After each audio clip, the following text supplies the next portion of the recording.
Бөрлі ауданында дәстүр тренд фестивалі екінші жыл қатарынан өтті. Ұлттық құндылықтарымызды дәріптеуге арналған шараға ауданның барлық ауылынан командалар қатысып, өзара бақ сынады.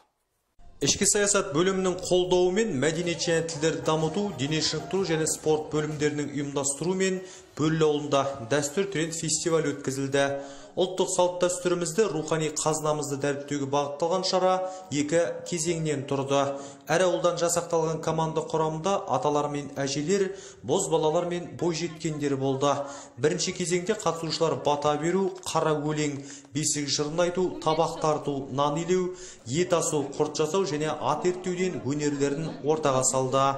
Алғашқы мақсатымыз ата әжелеріміздің тәжірибесін, білімін жас ұрпақтарға көрсету, ары қарай жалғастыру. Былтырғы жылда осы шара Қанай ауылында алғашқы рет өткізіліп, биыл осы Бөрлі ауылында жалғасын тауып отыр. Алдағы уақытта да қалған ауылдық округтерде жалғасын табады деп сенемін. Жарыстың екінші кезеңі садақ ату, өгіз тардыс, бес асық, аударыспақ, жеті тас, ләңгі тебу сынды ұлттық ойындармен жалғасын тапты. Отбасында қазан қайнау керек, отбасында бата берілу керек дастархан үстінде, отбасында әлди айтылу керек, бесік тербетілу керек. Қазақ екендігімізді ұмытпауымыз керек. Әр шаңырақтың төрінде қазақтың домбырасы ілініп тұру керек. Енді жаймен осы қазақтың дәстүрін өзіміз насихаттамағанда кім насихаттайды? Фестивальде ұйымдастырушылар ұлттық құндылықтарымызды тек Наурыз мерекесінде ұлықтап, ұлттық киімдерімізді сол айда ғана кимей, басқа уақытта да дәріптеу қажетпіз деген ұстанымды алға тартып отыр. Айналадағы киіз үйлер, ұлттық киімдерімізді киген көпшілік шараның көркін аша түсті.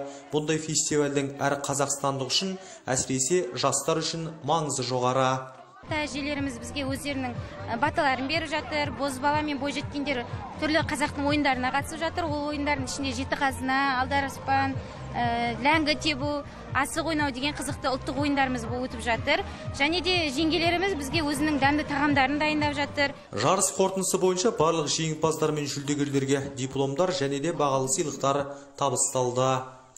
Өтепберген Қарасай, Марат Жұмағалиев, Ақжайық, Ақпарат.